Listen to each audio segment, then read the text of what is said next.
dry. Do you know I'm looking? And I can't help but smile.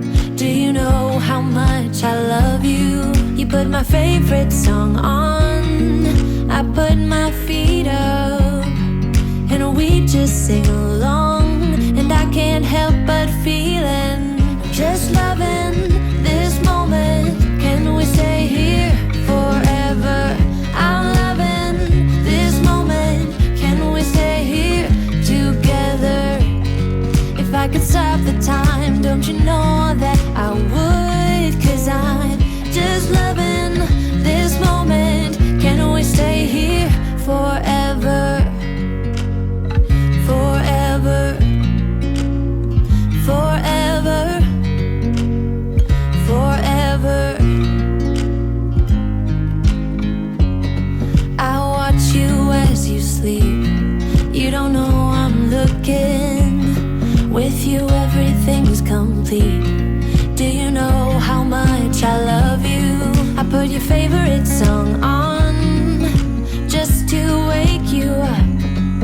When I dance around, I can't help but feeling, just loving this moment. Can we stay here forever? I'm loving this moment. Can we stay here together?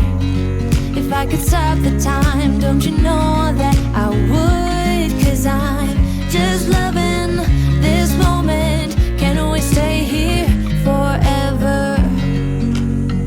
Forever, forever. Good evening, pipe pals and gals of the YouTube pipe smoking fraternity, and I guess sorority if you're a gal. Anyway, here's I, Holy Smoking Pipe Padre, coming back at you on a winter's night. A dark winter's night.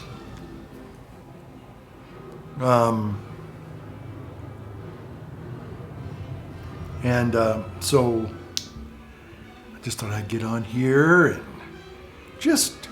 I've already done my New Year's Eve or New Year's Day or New Year's After Day video about a couple weeks ago. And so I just wanted to get on here. I had a few things I wanted to say, and for the life of me, I can't really think about what they were. I kept thinking, I need to make a video about that. And I need to probably start just writing things down. And, but before we begin any further, the old housekeeping. So, tonight I'm smoking. I will talk a little bit about, one of the things I want to talk about is this pipe right here. See, there's the camera right there. I'm just using the old iPhone 15 Pro Max. I'll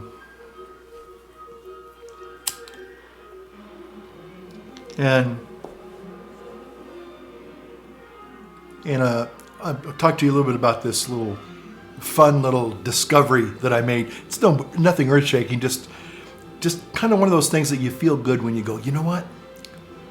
I kind of figured it out, kind of thing. It feels good when you figure things out. But I'm smoking in the Joby. Now I had a couple of choices tonight that greeted me in my little tobacco lair.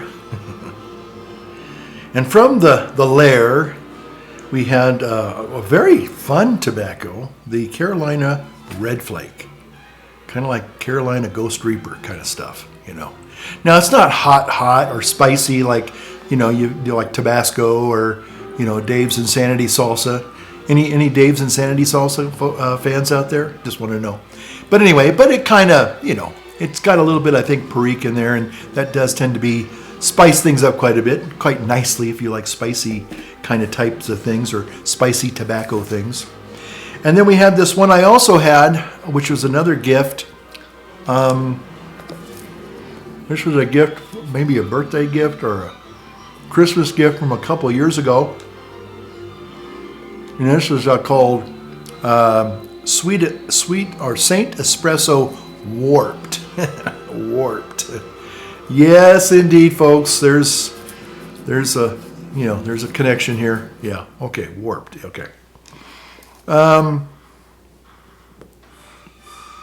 so I went with the Warped tonight. Maybe next time I'll do a Carolina Reaper Red Flake. and at my elbow, on my other elbow, is my winter coffee mug. I'm smoking. What are you smoking? Yeah. Just my little snowman coffee cup. I just love this. I found this about a year ago. I think it was last year in my favorite store that unfortunately closed a couple of months back. Really a tragedy. I think I've talked about that.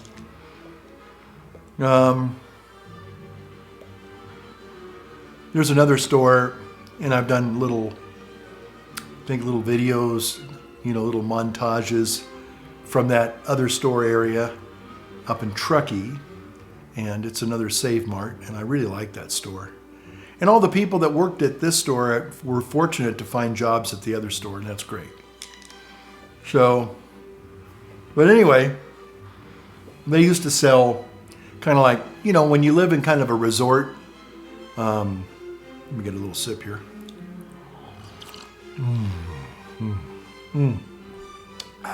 And again, thanks to JB for the Catholic coffee. Thank you, sir.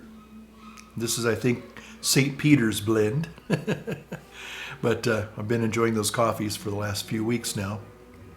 But when you live in a resort, vacation-y kind of resort town, you buy goofy memorabilia, So they had a lot of kind of fun Lake Tahoe memorabilia type stuff with bears and, depending on what season it was, it was a winter season, they'd have more wintry things and like this coffee cup here.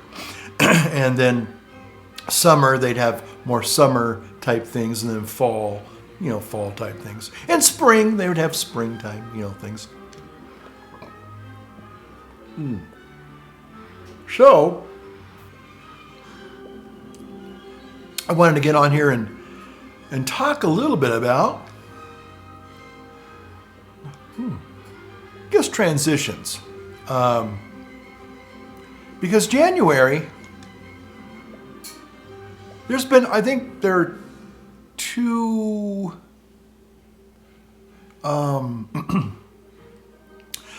parts of the year for me that I've always been for some reasons, have been really kind of life changing.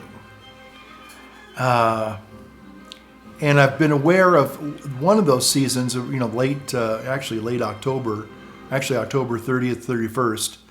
Major changes happened in my life, whether I liked it or not. But that's just the way it is. And I just realized that, there was a sense of when I would get around that a lot of the changes that occurred to me in late October were physical move changes. I was moving from one part of the world to another part of the world, or another, being out of one home and going into another home, or so October, or a new job, brand new job. So for a number of years, I would kind of start getting a little antsy, I guess, because I kind of sensed that, the change was in the air. I was going to be going somewhere. And a lot of times it wasn't, to some extent, yes, the changes were, I kind of, I started something maybe months or maybe even years before that to bring about the change when it did occur. But a lot of times I always felt that it was like, well, I don't have a lot of control over this move, this change in my life. I just have to go with it. And So anyway, yeah, some of those changes were quite significant. Going to Bosnia leaving early morning on October 30th at about 4:30 in the morning and arriving in Bosnia Halloween night about 10 o'clock in a driving rain. It's a life-changing experience. You don't soon forget something like that. Later in years down the road, I left the military and I got my first prison chaplain job at California Men's Colony in San Luis Obispo, and I started that. I think I started the orientation on October 30th, and that was like Friday, and I guess Saturday, October 31st, I was in my new office as the chaplain there at California Men's Colony. You know, again, another significant life change, which entailed a move. And then a couple years later, the house I was living in, the market was good for selling, and they thought, you know what, let's just sell it while we can get some good money out of it. And so sorry you have to move, but buddy, you're out of here, you know. So I moved from that place to a very quaint little red barn conversion. It was a barn, and they converted it into a nice little guest house, which, you know, and they turned it into a rental, which I loved, and it was great. And so anyway, those were some really significant, real changes in my life, you know, usually around in October. But January, I just remembered, had maybe not physical move per se changes, but they were life-altering changes. And this pipe, believe it or not, boy, this goes back, 40 some odd years now. But this pipe was it was a marking, it was a signpost. It was a little memento from my past, which was kind of a transition moment from my clear demarcation of that past is over and you've got another future in front of you, which was not a good time of transition for me. But when I kind of got through some of those emotional upheavals that we all go through, I kind of like, you know, some people, I guess now today, I'm going to put my finger on something. I think a lot of people that are really into the tattoo community, if you can say that, I guess there's a tattoo or an ink community. I guess, I don't know if that's what you would call it, but people who get tattoos, and a lot of people will get tattoos in real significant moments in their life. And sometimes they're great moments. They're celebrating maybe, you know, an accomplishment maybe. Maybe they're celebrating a new relationship that has lots of meaning for them. Or maybe they're celebrating, or not celebrating, but maybe they're commemorating a loved one who passed. You know, I see those quite a few. Maybe you just love your dog and you get a tattoo of your dog, you know. And sometimes I guess they even have significance when you go through breakups or you go through just painful experiences in your life that you think, well, I don't like this, but I want to commemorate it. I want to be able to say, yeah, this is part of who I am, and this makes me who I am, you know. So anyway, but I was kind of going through some thoughts this last week, and I started thinking, well, you know, January for me is kind of like that. A couple of really significant life-changing events happened. And one of them, which I certainly am happy to share, was when I was in seminary. It was my first year, or I take that back. It was my second year. And let me get a fire in the bowl here going.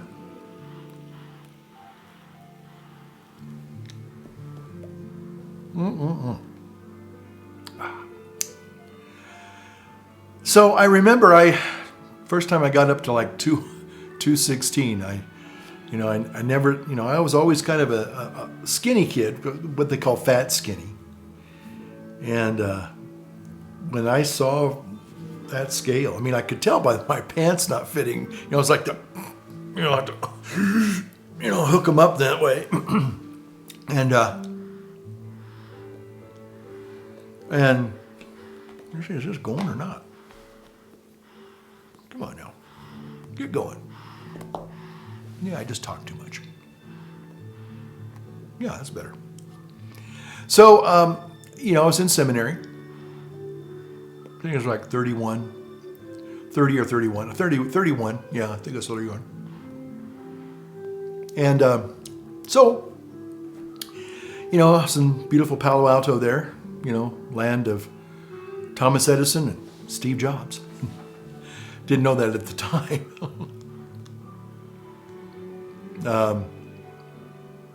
Interesting. There was I guess there was a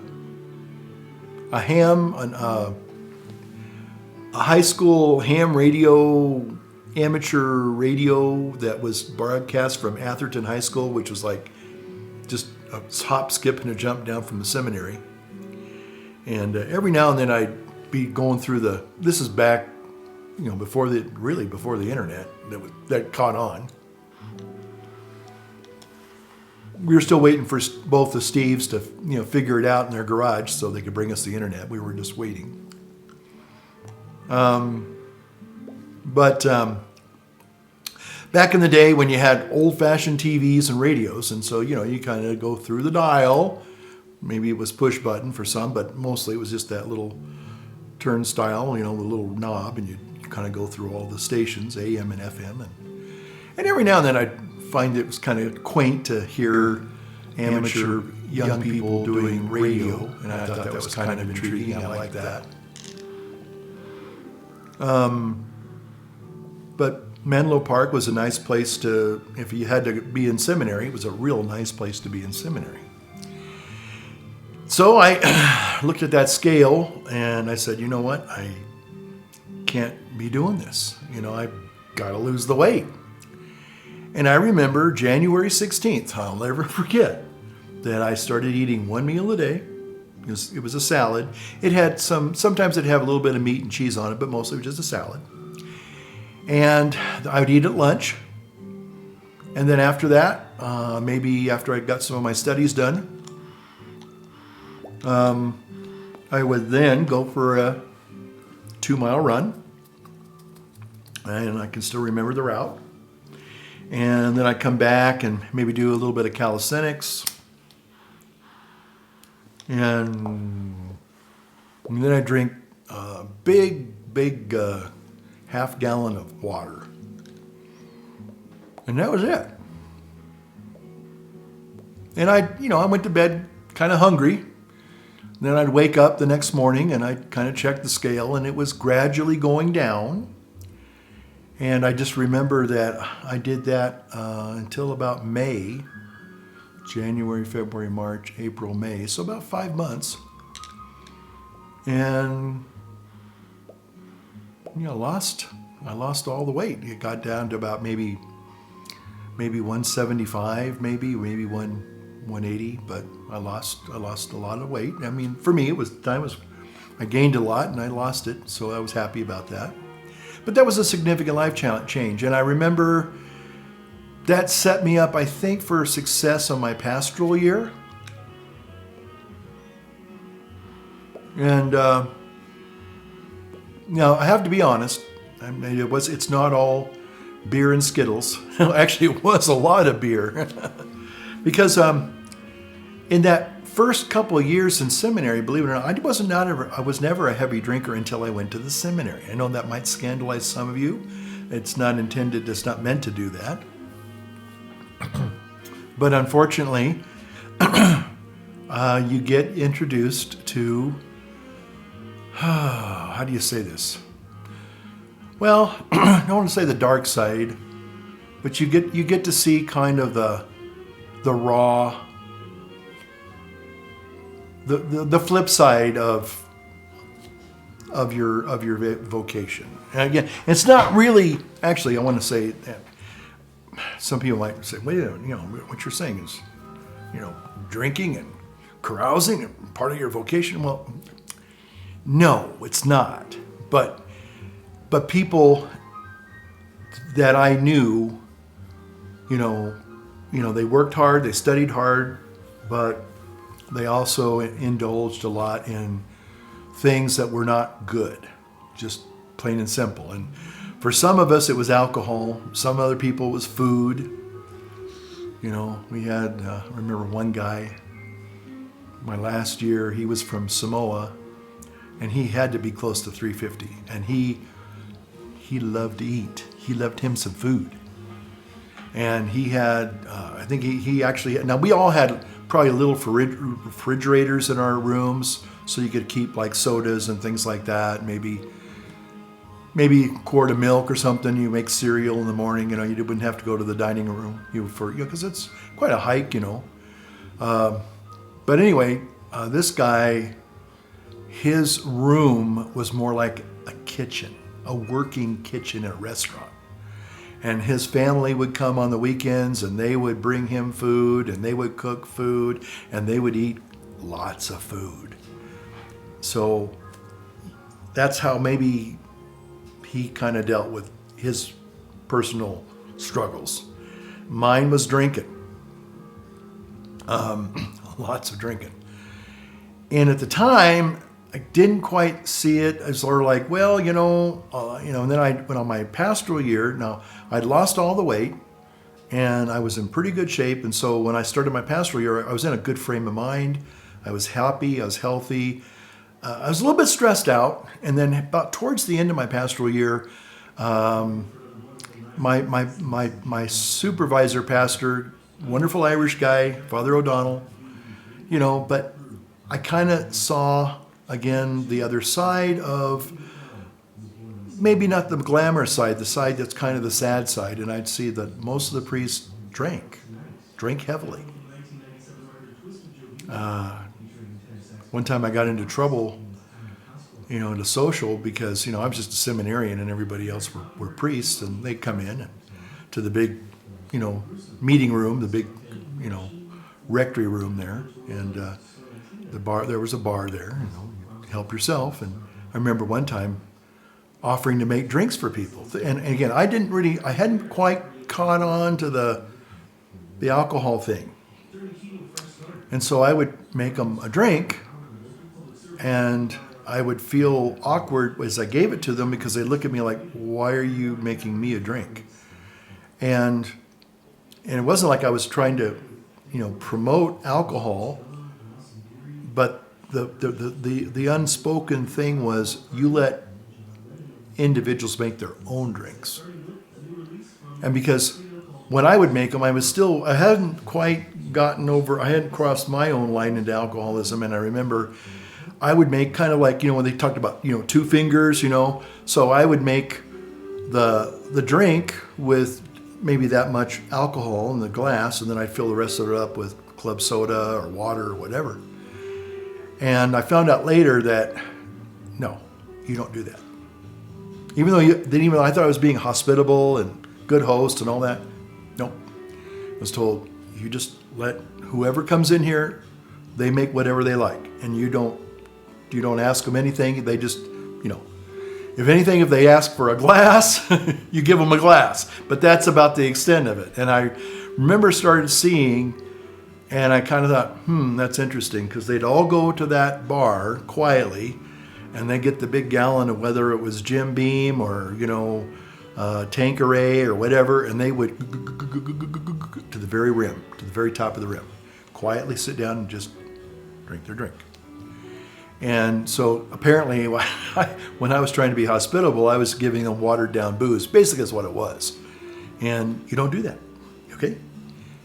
It's their medicine, and they know what their dosage is, and you let them, self-medicate, basically. Yeah, that's not a very pleasant thing to talk about, but it's real. And again, I don't judge anybody. I mean, I slipped on that slope, years ago. Thanks be to God, it's not a part of my life anymore. And but I look back and I go, wow. And so January was actually it was more like late January, early February, but I made another trip, a life-changing trip to a place called Guest House in Minnesota. And actually it was February 8th, I think. I flew out on a jet plane in the middle of the winter, you know.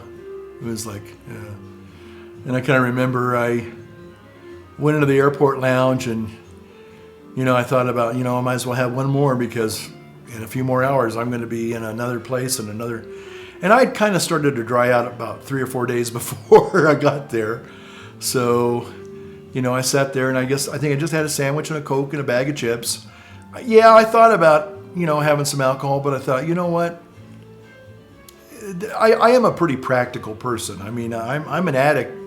I'm a real addict, but I had to just say, you know what?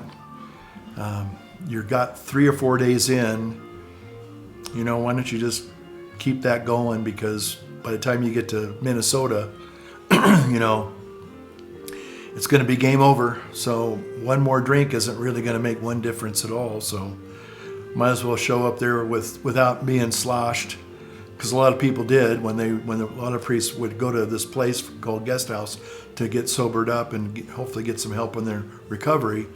A lot of them would kind of show up kind of lit up, you know, so because they knew that the game was over. The party's over. It's time to call it a day. They burst your pretty balloon and taken your clowns away. Whatever. I don't know that song. Anyway. But so I just said, you know what, in for a penny, in for a pound, you know, it's not going to change anything now. It's, you know, again, it's time to change, time to get with the program. And I did really, really well for, almost 12 years. And then I had a slip, unfortunately, and that was a very dark period in my life. Again, it happened in October, come to think of it. Ooh, not a good time. But anyway, but life-changing events kind of happen in January as well as October. Those are the 2 months where things change, you know. But I do remember that positive change in seminary when I looked at that scale and I said, no more. And I really, and again, it's interesting because when I look back on it now, it wasn't so much what I was eating or not eating. It was the fact that I did one meal a day. And I think I did that the last time, 10 years ago. That was part and parcel of my losing weight the last time, a lot of weight. And the secret was I just got up and every day I just said, this is all I'm going to do. Once I kind of made that commitment, it just clicked, and then it just became just part of your life. Now, what happened was, I think, going back to the seminary experience where I lost the weight, kind of like the first time. That was the first time I did a major weight loss thing. And I do remember that,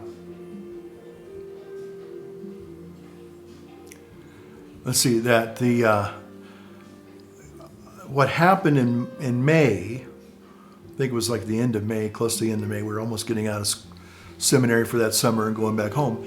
And they had an outdoor barbecue and they just, had all these chickens and they were just roasting, and it was a beautiful spring day. And I hadn't really been eating a lot of meat. I'd just been doing salad with a little bit of cheese and maybe some ground up meat or something like that. But I didn't have like full on meat. And I remember I just said, you know what, that chicken looks so doggone good. Well, my body probably was protein deficient. And I remember having 2 or 3 pieces of that chicken. I really felt kind of bad. I felt like, well, I ruined my diet kind of thing. But yeah, and the next day I kind of said, well, hey, you know what? You worked hard, not only to lose the weight, you were doing really good in your studies and your classes. You did really well. Hey, come on. So it wasn't like I went out and got drunk, nothing like that. Although I was discovering, the quote unquote joys of wine on the weekends.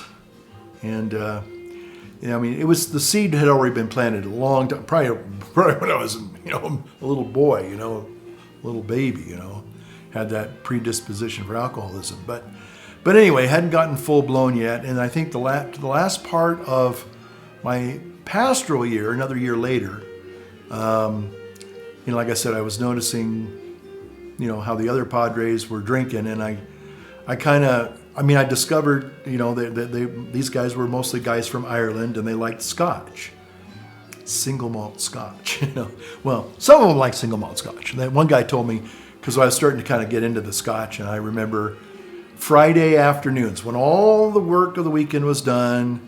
I remember getting my first real, sit down, big boy drink, and just really savoring that and enjoying it. And I'd watch Bob Ross, Joy of Painting. And then after watching Bob Ross and that Scotch, because that's all I did at the time. I didn't overdo it at the time, but man, that was magical. That was magical. Bob Ross and his happy little paintbrush. We're going to put a little happy cloud right over here, and here's a little happy tree that lives right there. And the Scotch that goes right here. Okay, so it was all good. It's like, all was right with the world. But but anyway, but towards the end there, on my pastoral year, I kind of got, going back to the seminary was something I didn't want to do. I wanted to be a priest, but I just couldn't stand the seminary system. It felt like I was kind of in a gulag, a psychological prison camp, And it was like, oh man, I got really depressed that summer. And I think that's when I really started real self-medicating. That's when it kind of started. I knew that, things were I was having said that one Scotch on Friday, I was having two. And then I'd have maybe a second or third somewhere in the middle of the week, Wasn't daily drinking, but when I would drink, it was more than just a one. It was going to be one or two at least, So anyway, but January was usually a time when significant things would change in my life. Life-changing experiences and situations, and again, sometimes it was maybe I kind of had a little bit of a part to play in some of it, but some of it was just that's the way life goes. And again, you say, well, you made some decisions that maybe predisposed you to, these other experiences, which is true. You kind of set yourself up. You make your own luck in the world, I guess, to some extent. But just looking at wintertime and January has always been kind of a significant month. I don't know about you, if you have where that life-altering experiences happen in January. Maybe good things, bad things, maybe things that were maybe super duper problematic, but they changed your life. And one of those is, I was born 60 miles down the road. And I live in Placer County. I was born in Placer County.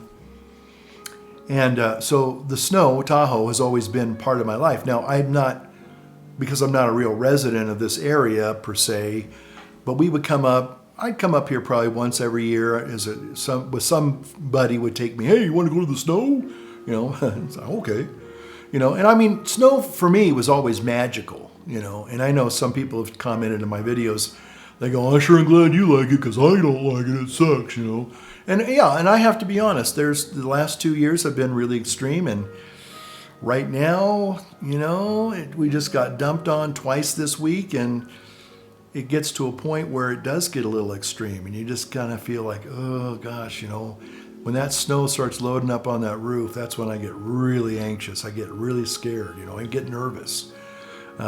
Because I'm the guy, has to look out after all these buildings, because if they get too much snow, they have to be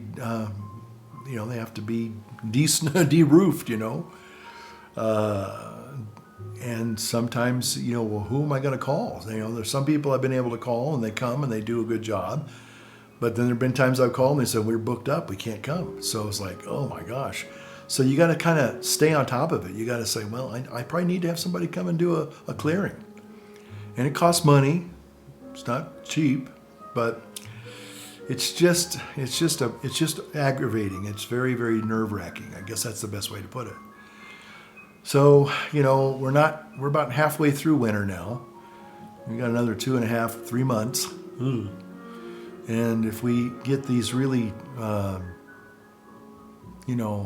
storms that just don't stop, it's like turn it off, If you get a few hours or so here and there, it's no big deal. And then you get maybe a day or two of sunshine. It kind of melts it down a little bit and kind of, but when it just is incessant, that's when it just, wow, it's kind of, yeah. So anyway, but I've always wanted to live up here, and I'm grateful for the beauty, and it is a beautiful place to live. And I remember, was it 4 or 5 years ago?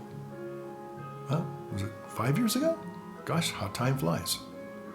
Anyway, January, I think, of 2019. Actually, it was more like February, but I think you could safely say it was also January. And I just remembered that I knew the pastor who was here, Father Ben, and I was kind of thinking, because we heard that this was coming open, and when parishes become vacant or the person's leaving and they want to fill it with somebody else, that's your chance to say, well, I'd like to live over here now, and I'd like to put in for that parish and make a move. Okay? That's kind of how it works. So I saw it and I thought, wow, this would be my dream place, Yeah, kind of, still kind of living the dream. But I remember kind of getting excited about it, and I thought, well, you know what? Before I really put in for this, I really need to go up there and kind of experience it firsthand, what winter's like, before I kind of say yes to, because there's a lot of kind of idealism and romanticism, living in the mountains and the hills and the snow and with the bears and everything. We talked about the bears last time, I think. So yeah, there's lots of, it's like, okay, this is all very beautiful and it's a lot of work. So I thought, well, I got in my car and my truck. I started getting four-wheel drives about the second year I was in Chico. Now, we don't get snow in Chico, but, well, actually,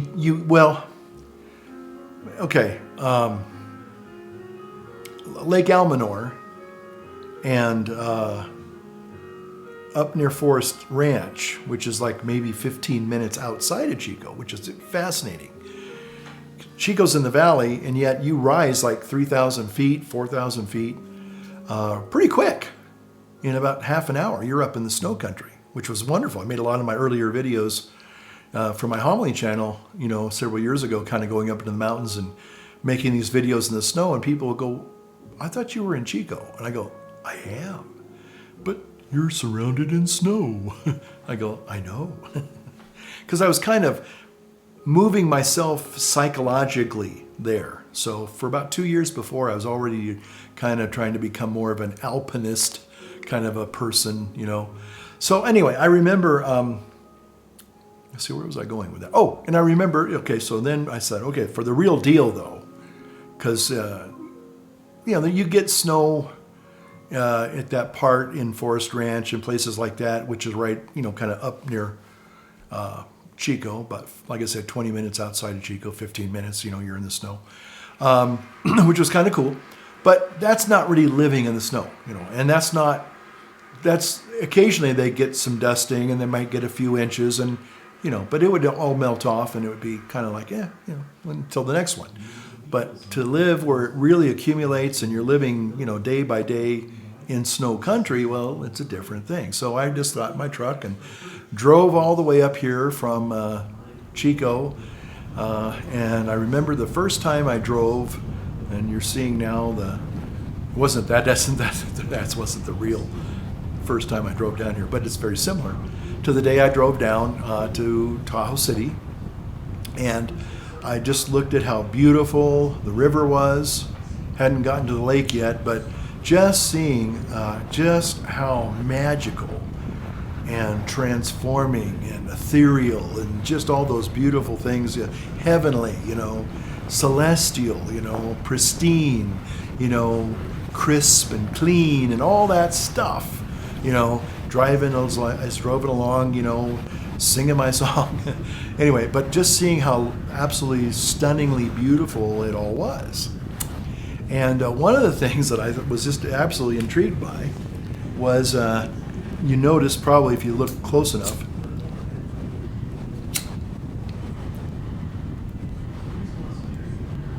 at the video, there's a river down there on the right-hand side, and there's also a path, a little river walk. And it took me about a year and a half to figure out how to get to that river walk, because there's no big parking lots where you can just park and go. You have to find little nooks and crannies along the road to kind of park temporarily so you can go walk along the river.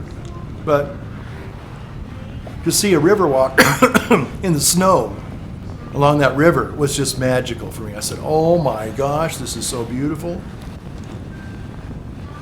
And I just remember then getting to the parish and saying, wow, this is, wow. But again, excuse me. Give me a little sip of coffee here.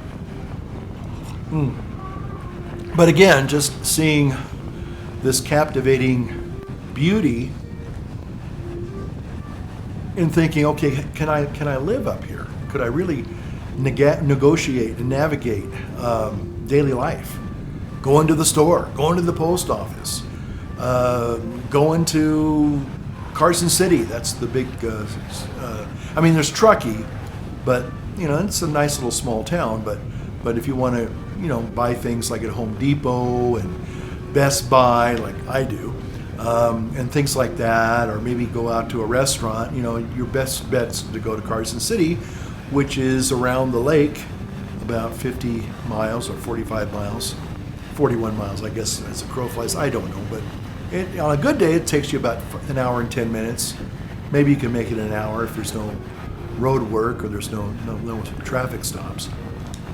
But it's just a beautiful place to live. And I just said, you know what? I'm going to put in for this parish and just see if I get it. I didn't think I would get it because a lot of times a place like this is reserved for the bishop's favorite guys, and I don't think I'm a favorite. I think I'm just an average worker bee. But anyway, so a friend of mine at the time was on the personnel board, and he kind of went to bat for me.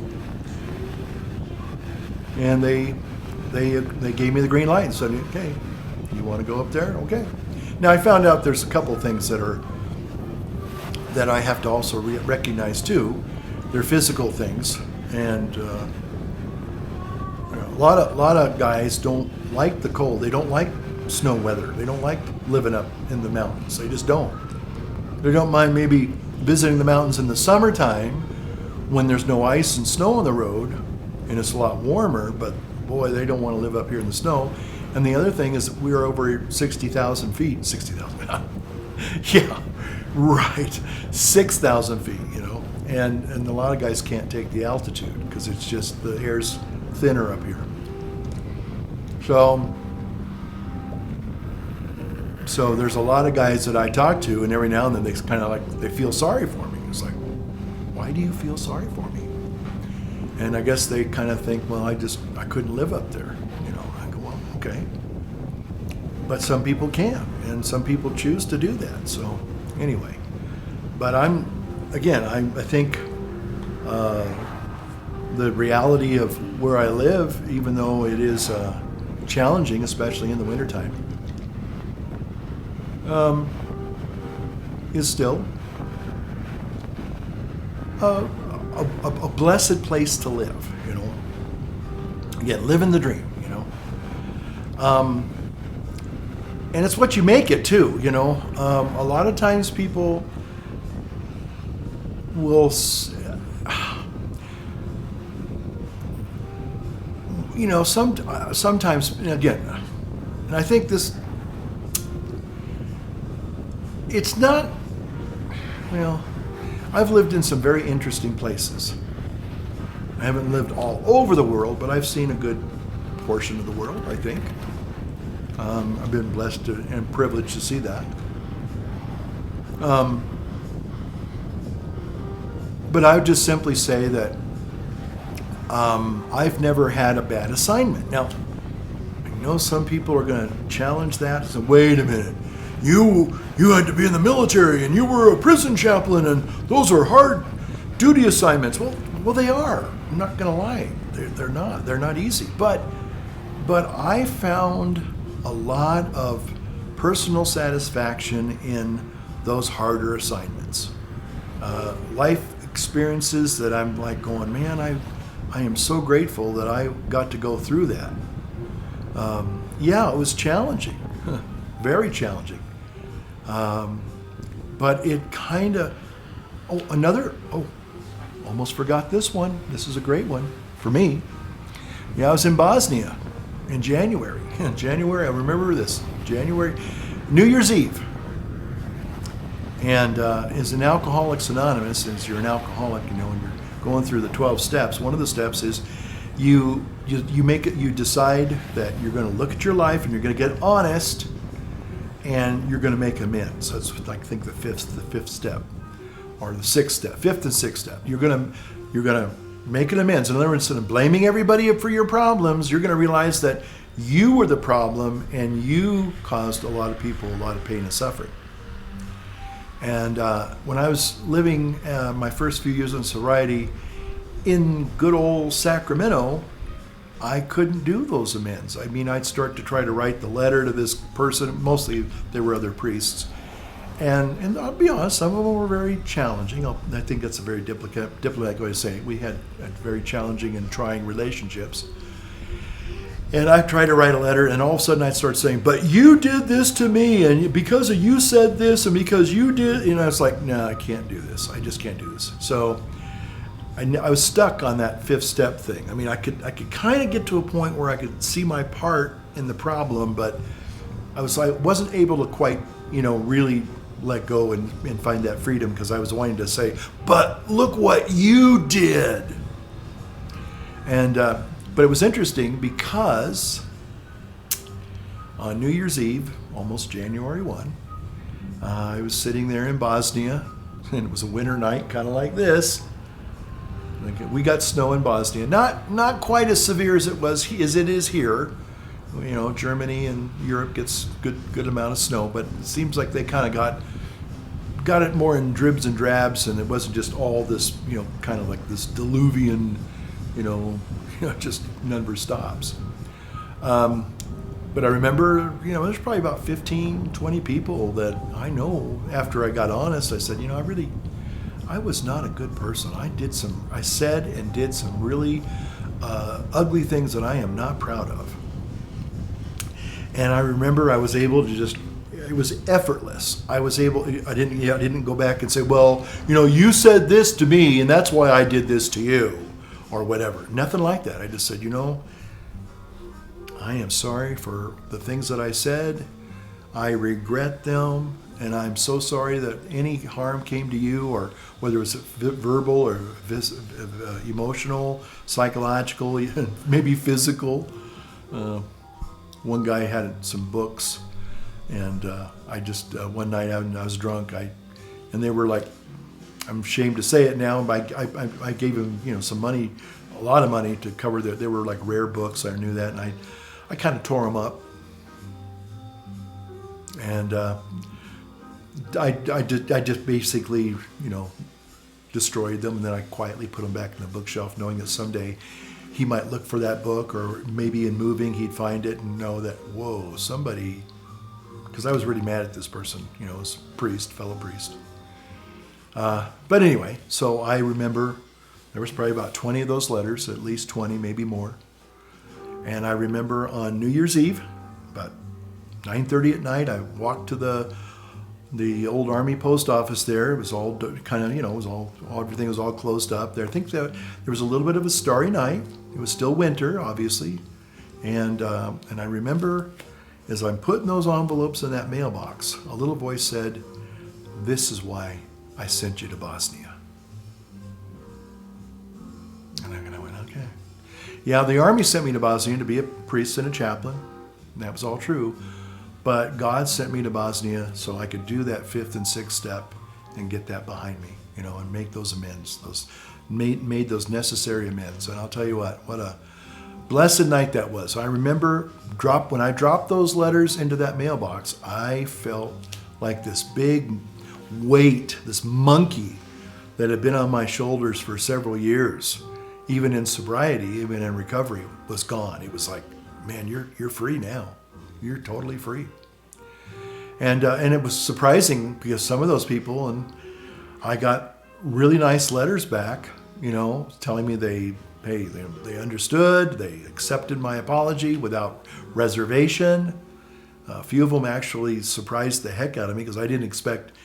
So there were several of them, and I thought, there's no way I'm going to ever hear from these people. That might even make them even madder, like, how dare that guy? He thinks he can just get off that way, But some of the people, I was surprised, and I was very, very touched, and it's like, wow. Not only did I kind of try to wipe the slate clean, they were also on their side wiping the slate clean. So it was a wonderful experience. But it was in January, technically, New Year's Eve, and then that January again, kind of something. I wouldn't say magical happened, but something memorable and meaningful happened in that winter month. So anyway, maybe you've got winter stories that you can tell or think about. Maybe they were significant times of change. Again, I'm not necessarily talking about resolutions per se. I think I might have said something about that in my last video that, sometimes, you do keep a resolution. Maybe not all of them. But you never know until you try. That was always been my ace in the hole when I really wanted something, but I knew that I probably didn't have all the wherewithal to make it happen. But if I thought, well, if I just have a chance to try, even if it means I'm going to fail and fall flat on my face, as long as I get a chance to try, you never know, Okay, well, thanks so much for putting up with my ramblings this week. And thanks so much for watching. And we will see you very soon on the next video. Take care and have a great winter evening and a great January. We'll see you next time. Bye-bye.